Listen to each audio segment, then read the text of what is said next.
The room was colder than Kieran expected. Not the sterile chill human schools, but something sharper, like the air itself had been filtered through ice and silence. Rows of metallic desks stretched before him, each one pulsing faintly with soft blue light. Atop his desk, the word history hovered in the air, rotating slowly, accompanied by unfamiliar glyphs that flickered like flames. Every other desk had the same display, except that most students didn't seem to notice. They stared straight ahead, eyes fixed, backs perfectly straight. None of them spoke. Kieran was the only human. The others wore uniforms similar to his, white shirts, navy ties, silver-threaded trim. But the similarities ended there. He recognized two species immediately. The tall, pale-eyed Selnari with translucent skin that shimmered in the overhead light, and the quadrupedal Exari who had modified desks with inset pools of light where their bodies floated weightlessly. A few of the others he couldn't name, but he could feel them watching him when the instructor wasn't looking. Or maybe that was paranoia. At the front of the class stood a figure that towered even among the alien students. 8 feet tall, humanoid but unmistakably otherworldly. The instructor had obsidian skin that reflected no light, only the outline of bone beneath. His eyes were twin voids. He hadn't moved since Kieran had walked in, not even when he sat down. Beside Kieran, standing like a quiet sentinel, was Counselor Ryloth. Unlike the others, Ryloth was no stranger to him. They had trained together for 3 weeks in the orbital academy above Ganymede. Ryloth, though not human, had studied human psychology more intimately than most Earth therapists. He had no visible mouth, but spoke directly into Kieran's thoughts, a gentle pulse of emotion-laced words that felt more like memory than language. Breathe. Let them see your silence before your voice. Kieran nodded slightly. It was advice that had served him before, in the past. Speaking too quickly, too emotionally, had caused outbursts. One student on Lurenta Prime had fainted when he described the siege of Stalingrad. Another had walked out, trembling with something like disgust, after a documentary screening of the Rwandan genocide.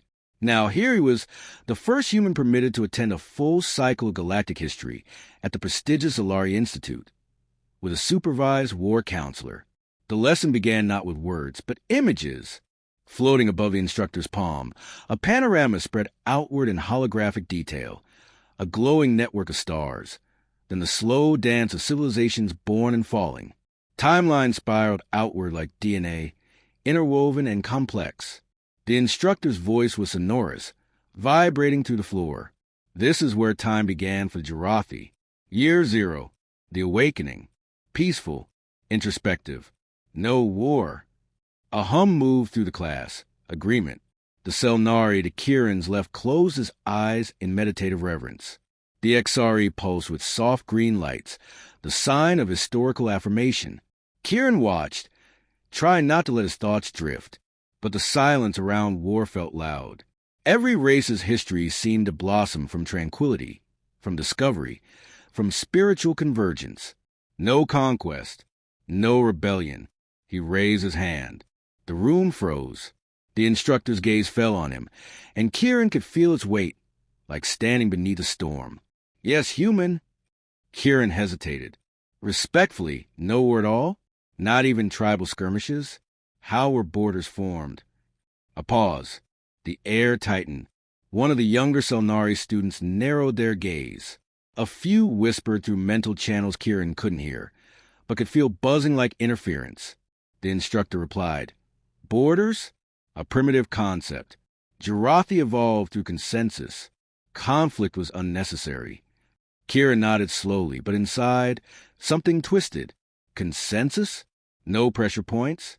No resource disputes? Even early humans had fought over fire. Ryloth's presence grew closer behind him, not touching, but anchoring. Stay curious, not combative. Kieran exhaled. Thank you. I'm just trying to understand. The instructor moved on, but the shift had occurred. Now, all eyes stayed on Kieran longer than they should. He was no longer just a participant. He was a deviation.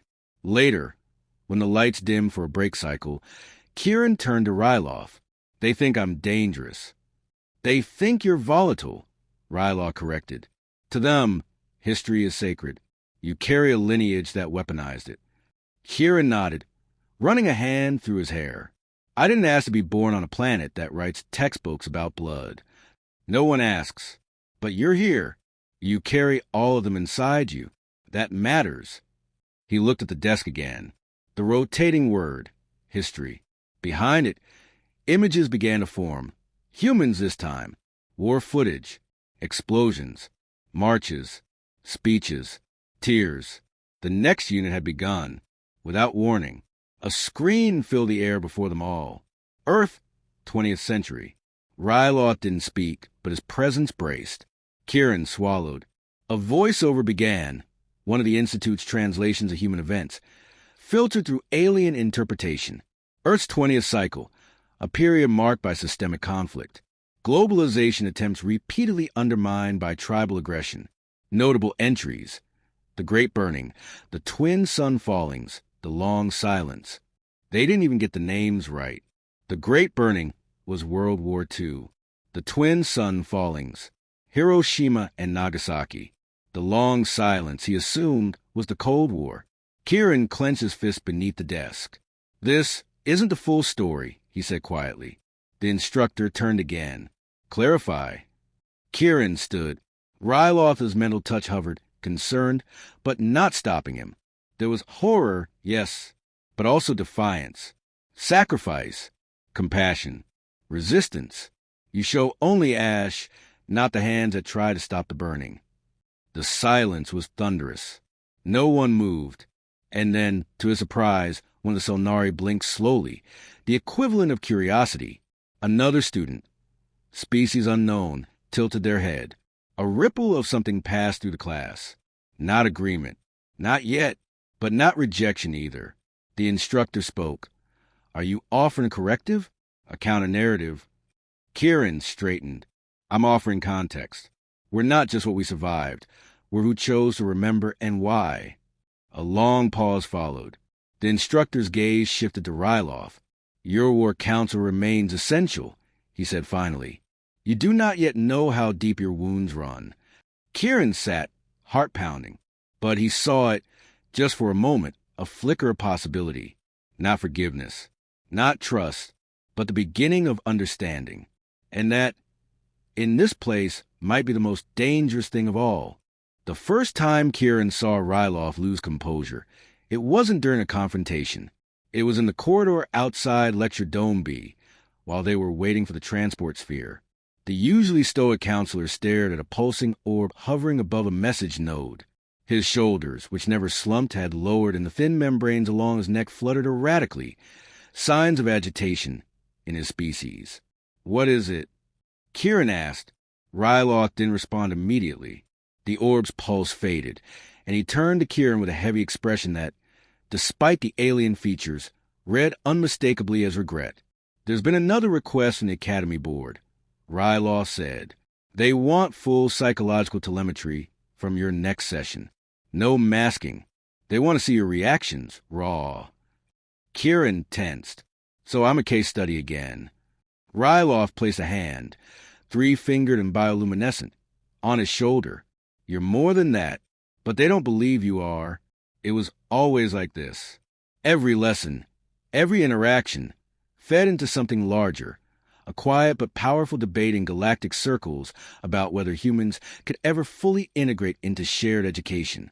The Council of Harmonized Knowledge had permitted the experiment under strict terms that tightened with each anomaly, and Kieran, by just existing as himself, was an anomaly. He tried not to think about it as they entered the dome. Today's session would focus on conflict as catalyst in species evolution. The irony wasn't lost on him. As always, Kieran sat near the front, flanked by Ryloth on one side and a rotating empty seat on the other, an unspoken buffer.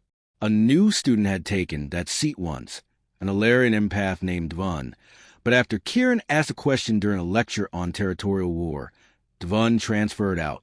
Ryloth had tried to frame it as energetic incompatibility. Kieran called it fear.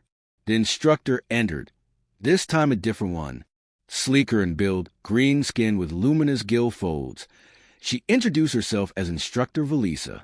Her presence was less oppressive than the previous teachers, but her gaze still lingered a second too long on Kieran. The lecture began without delay. Valisa raised her hand, and a galaxy unfolded above them again.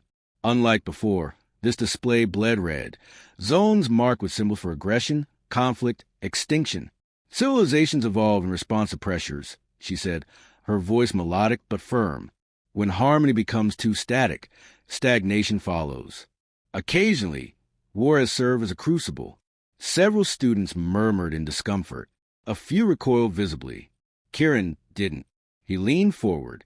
This will focus on Tavari expansion, Valisa continued. A rare case where a species embraced controlled conflict, not unlike certain human histories. She glanced at Kieran as she said it. Not a jab, an invitation. Kieran accepted it. We called it evolution through fire, he said, surprising even himself with the directness of his voice. It hurt us, changed us, but it also accelerated everything. Medicine, industry, diplomacy, even ethics. There was a beat of silence. Valisa nodded slightly. But at what cost? Asked a student across the room. The speaker was a translucent being with threads of light coursing through their chest. An Ozran. Kieran turned. At a high cost. I won't pretend otherwise. And yet you speak as if it were worth it, the Ozran pressed. Ryloth stirred beside him, but Kieran raised a hand to quiet him. I don't know if it was worth it. That's the problem with hindsight. We survived and grew, but some scars don't fade. Some never should. The classroom was still, the silence no longer hostile, just careful. Valisa tapped her terminal. The display changed the footage from the Tavari archives. A campaign. Skirmishes waged in orbit and on ground. Drones and bioweapons. But it wasn't grotesque. The footage was clinical, edited. The alien version of war was strategic, minimized, managed. This is how some species control conflict, Valisa explained. Limited zones, predetermined outcomes, even post-battle reconciliation as ceremony. Kieran couldn't hide the grim chuckle. That's a luxury we never had. We bled first, reasoned later. And that, Valisa said, is why your kind is still considered unpredictable. It wasn't an insult. It was a diagnosis. Class ended an hour later, and students filed out with unspoken swiftness. Kieran remained seated. He stared at the static of the now empty hologram, jaw tight. Ryloth waited. You did well, the counselor said softly. I felt like a walking warning sign, Kieran muttered. Again. You weren't. You were a bridge. Kieran stood. Then why do I feel like I'm walking alone across it? They moved down the corridor, and this time, Ryloth walked beside him instead of behind. They passed through a quiet section of the campus, light filtering down from artificial skylights, simulating a violet dawn. It was the only place that felt close to Earth's mornings, if Earth had ever known silence like this. I was trained for this, Ryloth said suddenly, breaking the quiet. For humans, I volunteered. Do you know why? Kieran shook his head. I saw one of your films. Ancient by your standards. A black and white piece. No battles, no blood. Just two people on a park bench, talking about loss. One of them cried. The other didn't, but you could feel the weight in their silence. He paused. We don't cry, not as you do. We don't mourn like you. But in that scene, I felt something impossible to replicate. It was chaos shaped into meaning. Kieran didn't speak. Couldn't. The thought of Ryloth, stoic, composed, brilliant, moved by something so achingly human unsettled him more than any accusation of volatility. That, Ryloth continued, is why they fear you. You bring depth where they've taught themselves to prefer symmetry. They walked the rest of the way in silence. Not uncomfortable, not quite peaceful either. A silence heavy with shared burdens and understanding. Back in his quarters, Kieran stood before the screen that displayed the Earth feed, delayed transmissions from home. Tonight it played a montage, oceans, protests, wildfires, weddings, inventions, paintings. A collage of contradiction. He looked at it and whispered, chaos, shaped into meaning. The next morning, there was a message waiting for him. A new assignment. Mid-cycle presentation. The role of war in identity formation. Ryloff was already there, reading the same message. They're testing your limits, he said. Kieran shrugged. They're not ready to hear the answers. Then make them ready, Ryloff replied. You're not here to be quiet. You're here to be heard. Kieran stared at the assignment prompt. His reflection looked back in the glass. Eyes tired, posture rigid, but something else too. Something he hadn't seen in weeks. Conviction. Maybe that was enough to start with. The auditorium pulsed with faint blue light, the kind designed to calm most known species. Kieran found it unsettling. Too calculated. It felt like being tranquilized with atmosphere. He sat alone at the speaker's terminal, the only human in a sea of quiet, observing faces. Some curious, some skeptical, some simply unreadable. Behind him, the title of his presentation flickered onto the giant holoscreen. The role of war in identity formation. He had rewritten it 6 times the night before. Each draft seemed either too apologetic or too confrontational. In the end, he stopped trying to make it palatable and just made it true. I want to begin, he said, his voice steady, by telling you about a painting. It's called Guernica, created by a man named Picasso after a town was bombed into ash. There are no guns in it, no flags, just distortion, chaos, screaming horses, twisted limbs, a mother holding a dead child. It's not a record of war, it's the soul's echo of it. A few students shifted in their seats, not from discomfort, but from a kind of awakening. The silence that followed was listening. That's the thing about human war, Kieran continued. It never stays on the battlefield.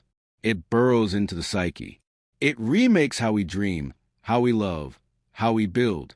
We don't just survive conflict. We are reshaped by it. A hand lifted from the 4th row. Thin, translucent skin. An Ozrin, again. How can reshaping through suffering be a virtue? The voice asked, soft yet precise. Isn't that trauma, not growth? Kieran nodded. It's both. We can't separate them. That's what terrifies the rest of you, I think. You come from civilizations that engineered peace through architecture, biology, consensus.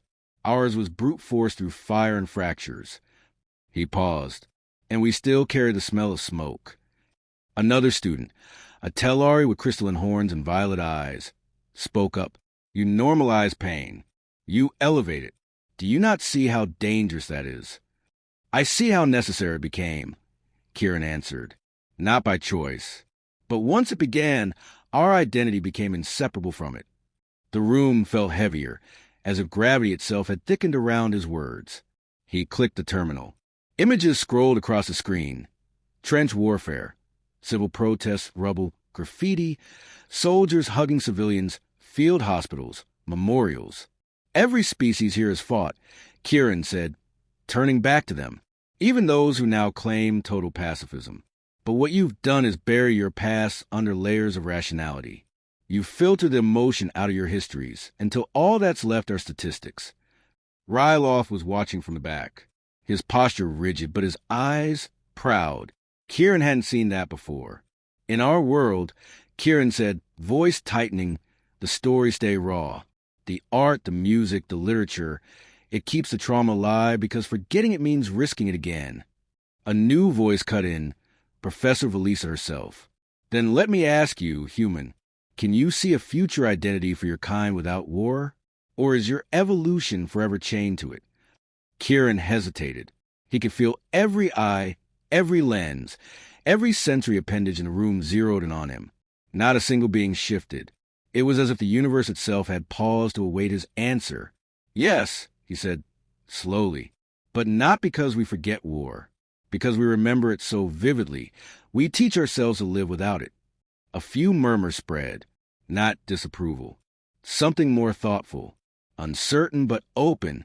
I'm not here to justify our history, Kieran said, softer now.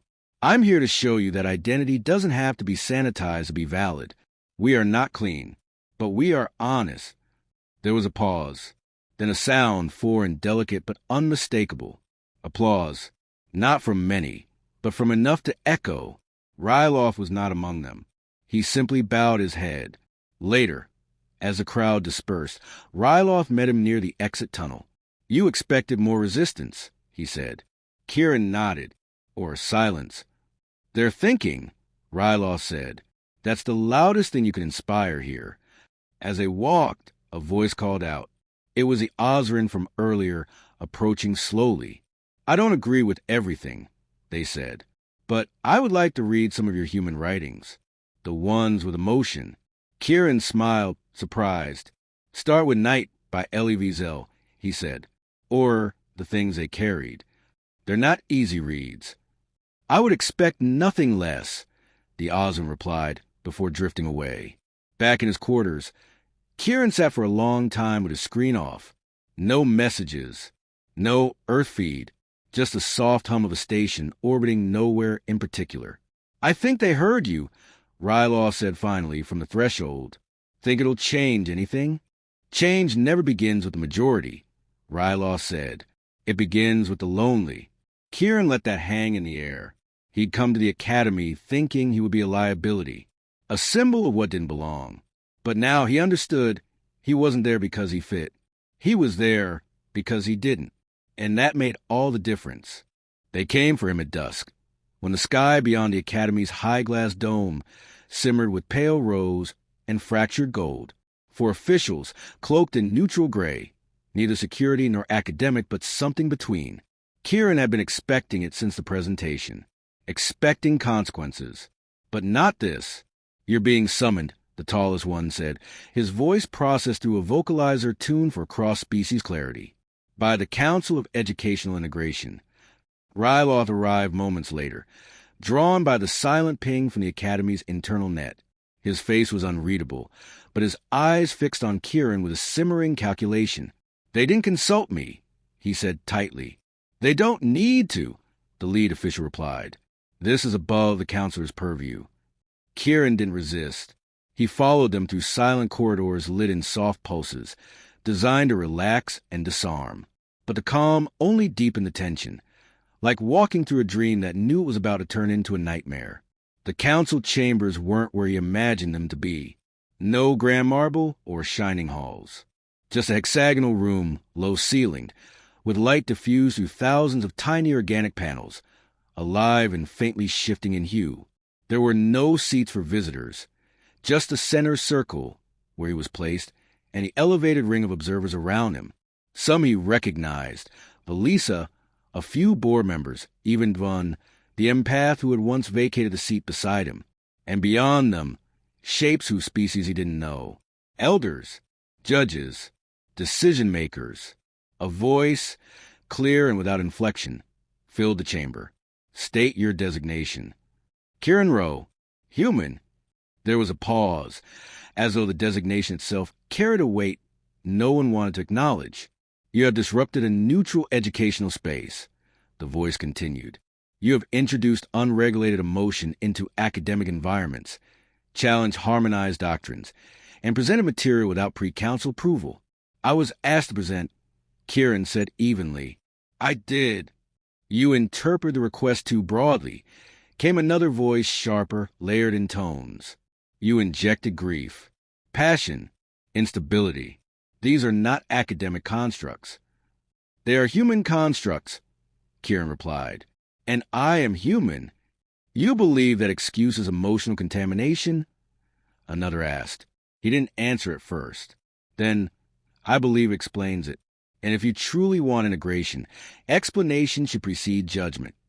That caused a ripple, a subtle change in light patterns above their heads, murmuring not in voices, but in flickers of shared thought. Ryloth had once told him that when the council conversed in private threads, the room's hue shifted. Right now, it pulsed a deep amber. A new voice, calm and low, filled the chamber. "Perhaps it is not the contamination we fear. Perhaps it is the mirror. You bring reflection where we prefer distance." That voice came from an old being, draped in memory threads. Literally visible, pulsing lines along his arms that mapped every decision he'd ever made in service. He stood now unusually. "I taught during the first expansion," he said. "I remember when the Thavari shared their war records. We were horrified, and we buried that horror in process and protocol. He looked down at Kieran. You do not allow burial. You exhume. I only tell what we carry, Kieran said, softer. If that's unsettling, it means you're listening. Silence followed. Then a vote. Not spoken. Not even signaled. Just a slow, gradual shift in the room's color, from amber to indigo, then pale green. Ryloff had explained the colors once. Green was motion carried. The lead official turned. You will be allowed to continue. Under supervision. Your materials will be reviewed. Your interactions documented. Kieran exhaled. Not relief. Just release. He turned to leave, but the old counselor spoke again. Human. Kieran paused. Do not dilute yourself to survive here. Let them adjust their filters. Kieran met his gaze. I didn't come here to survive. I came to be understood. Back in the hallway, Ryloff walked beside him again. For the first time, there was no correction to offer, no protocol to explain. You realize what just happened, Ryloff said. Kieran nodded. They didn't remove me. They recognize you, Ryloff corrected, even if they don't admit it yet. In the following days, things shifted. Slightly, subtly, the buffer seat beside Kieran remained empty, but no longer felt like a wall. When he spoke, fewer heads turned, more listened, and once, after a particularly intense lecture on preemptive conflict, Dvun passed in the corridor and nodded. No words, just acknowledgement. A week later, Kieran returned to the dome, this time not as a student, but as a co-lecturer under council approval. The topic was memory as cultural weapon. The room filled slowly. Some came out of obligation, some out of curiosity. He began with a single sentence. Memory isn't a record. It's a wound we choose to keep open. And this time, no one looked away. Outside, the artificial dusk was falling again. Ryloff waited for him as he exited. There was something unreadable in his posture until he spoke. Still think you're alone on the bridge? Kieran glanced back at the dome, still glowing from within, and allowed himself the first real smile in weeks. Not anymore.